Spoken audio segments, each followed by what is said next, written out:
Today, we'll be exploring Carl Jung's concepts further. Jung ventured the realms beyond our conscious understanding, where the magic of synchronicity, the alchemy of the soul, and the universal bond of anima mundi became prominent.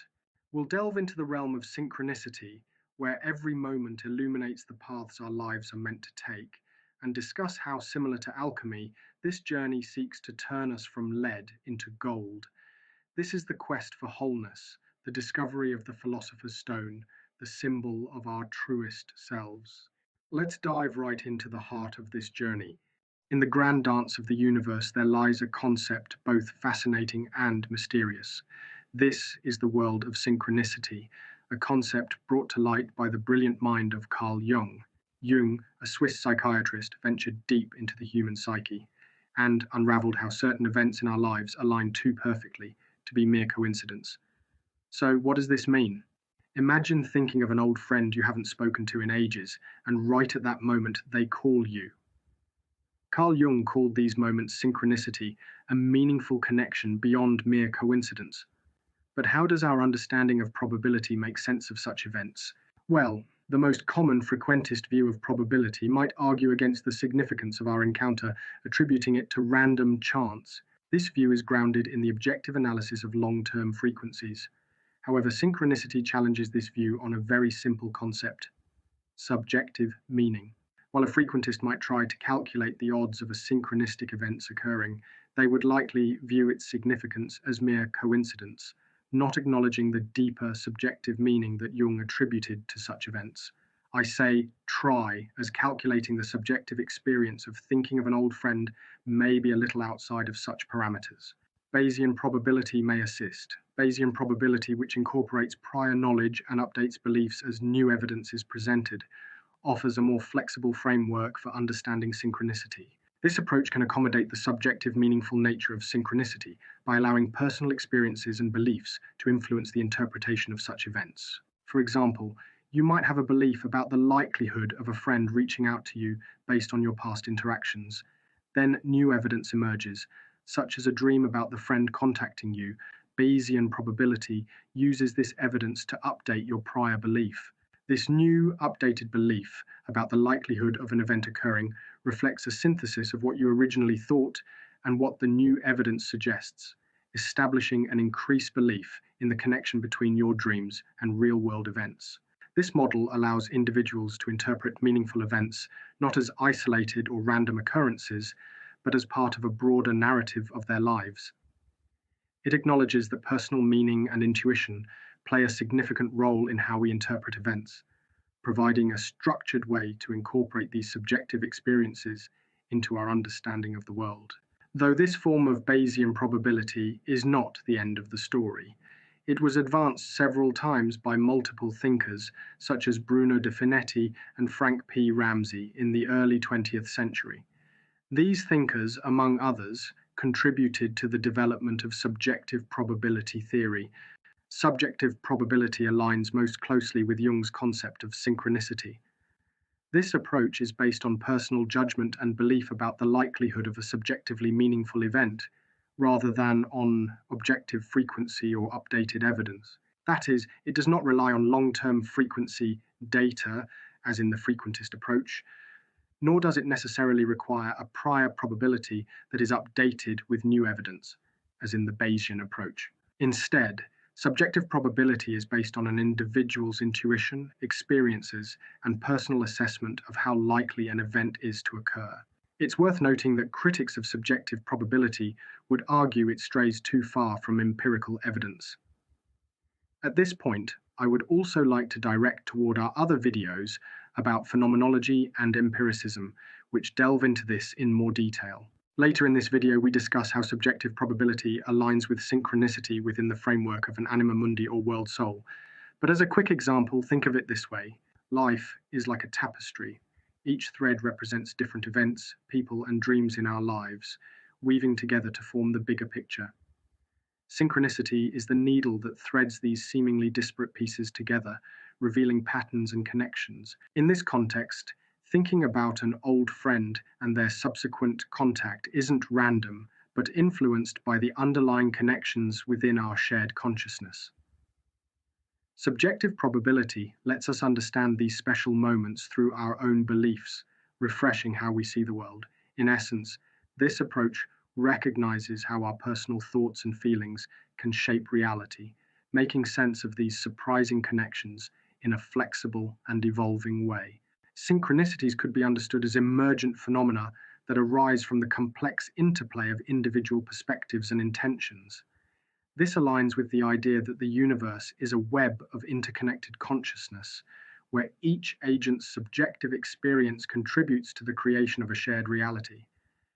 Synchronicities, then, are not just personal experiences, but are also nodes of connection between different conscious agents, revealing the underlying unity and interdependence of all things. In this, our unconscious plays a key role here. Think of your mind as an iceberg. What you're aware of is just the tip, while below lies a vast unseen world full of dreams, thoughts, and memories. We can now also begin to see the importance of our dreams.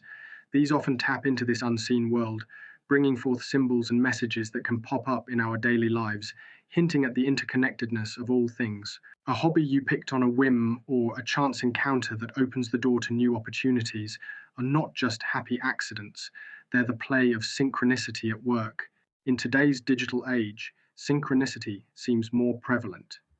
A hashtag can spark a global movement, or a shared online experience can unite people across continents, showing us the invisible threads that connect our thoughts and actions. Understanding synchronicity isn't just about recognizing these connections, it's about embracing the mystery and wonder of being part of something larger than ourselves. It encourages us to pay attention, to look for the signs and messages that guide our paths. For modern civilization, synchronicity offers a bridge between the scientific and the spiritual, between the individual and the collective. It teaches us empathy, awareness, and the value of paying attention to the magic of the world around us. This was only the beginning for Jung. In his works Psychology and Alchemy and Mysterium Coniunctionis, Jung unveiled the relationships of psychology and alchemy, including the psychological underpinnings of alchemical symbols, guiding us on a transformative journey of the psyche. For most, the ancient practice of alchemy sought to transform the base into the sublime, the metals lead into gold. For Jung, alchemy was a metaphor for something far more profound, the transformation of the self. Alchemy, with its enigmatic symbols and stages, is not merely medieval chemistry. It's a symbolic process of inner transformation, mirroring Jung's concept of individuation, the quest for wholeness. The alchemist's magnum opus, or great work, involves four primary stages, which for Jung each represents a phase in our psychological and spiritual growth. Stage 1, the nigredo, the blackening. This is where our journey begins. It's the dark night of the soul, a time of confusion and chaos, where we face our shadows. For Jung, this represents confronting the unconscious, acknowledging our repressed fears, desires, and the parts of ourselves we'd rather not see. Stage 2, the albedo. The whitening follows as a dawning of awareness. As light emerges, we begin to see ourselves more clearly. This stage symbolizes purification and the reconciliation of opposites within us. It's a moment of insight, where understanding and acceptance start to heal our inner divisions. Stage 3, citrinitas, often called the yellowing, signifies the golden dawn of wisdom. It's a phase of enlightenment and further integration, where knowledge turns into wisdom. Here, we start to see the purpose behind our struggles, recognizing the gold within our experiences. Stage 4, the rubedo, the reddening. This marks the culmination of the work. It's the achievement of wholeness, where we fully integrate the diverse parts of our being. This stage represents self-realization, love, and the harmonious balance of opposites. It's the creation of the philosopher's stone within us, symbolizing our true, authentic self. Jung saw the magnum opus as a metaphor for personal growth and individuation. Each stage, from confronting our darkest fears to achieving self-realization, reflects the journey we all undertake in the quest to become whole. In everyday life, this journey can be seen in overcoming personal challenges, experiencing sudden insights, or in the act of reconciling with a part of ourselves we've long ignored. It's in the moments of profound change when we find a new direction, purpose, or deeper understanding of love. On a larger scale, the alchemical journey mirrors our society's evolution. It's visible in movements towards healing, reconciliation, and the collective quest for meaning. Jung's alchemy offers a lens through which to view not just personal transformation, but the metamorphosis of cultures and communities. Understanding the psychological roots of alchemy offers profound benefits. It teaches us patience in our personal development, shows us the value in our struggles, and guides us toward a more compassionate and integrated way of being, both individually and collectively. The Philosopher's Stone can be seen as a symbol of our fullest potential, achieved through the journey of transformation. It's a reminder that within each of us lies the power to change, to grow, and to illuminate the darkness, not just for ourselves, but for the world. Now that we've looked at the individual's transformation, let's explore how Carl Jung envisaged this on the larger scale. Imagine the Earth not just as a physical entity floating in space, but as a living, breathing organism with a soul. This ancient idea, known as anima mundi, or the world soul, suggests that everything in nature is connected through a shared essence. Jung delved into this concept, exploring how it mirrors the depths of the human psyche. The notion of anima mundi dates back to Plato, who believed in a universal soul binding all of nature together. This has widely been an accepted term for such ideology. For Jung, this concept resonated deeply with his ideas of the collective unconscious, a shared reservoir of experiences and symbols across humanity. He saw the collective unconscious as humanity's link to this world soul through archetypes and universal symbols that emerge in our dreams and myths. We discuss these archetypes in detail in other videos. In everyday life, we encounter the anima mundi when we feel a profound connection to nature, be it through gardening, being in awe of a sunset, or experiencing empathy towards animals. In our contemporary world, anima mundi surfaces in the collective efforts to protect our planet, in the global outpouring of empathy in times of crisis, and in the way ideas and emotions can connect us across digital landscapes.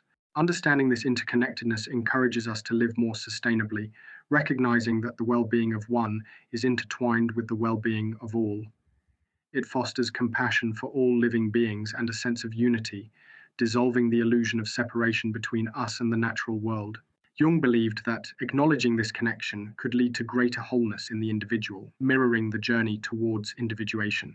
It is important that we remember we are not isolated beings but integral parts of a vast, interconnected organism. In embracing the world soul, we embrace our true nature, finding our place within this mosaic. It's a journey towards wholeness, for ourselves and for the world. Thank you for joining us on this voyage of discovery and contemplation. Your presence and curiosity makes this all worthwhile. If you found a moment of insight within these concepts, we invite you to delve deeper with us. In our other videos, we venture into the realms of psychological types and how these concepts play out within modern civilization. Please subscribe to our channel so you'll not only stay informed about our upcoming explorations, but also join a community of seekers and thinkers united in the quest for deeper understanding.